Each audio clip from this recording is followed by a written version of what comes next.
em tôi sợ bơ vơ, vắng em như tàn cơn mơ, chẳng qua phép màu vì sao chúng ta gặp nhau.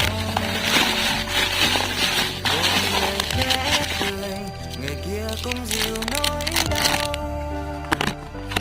gọi tôi thức giấc cơn ngủ mê, dìu tôi đi lúc quên lối về, quãng đời mãi sau luôn cạnh nhau.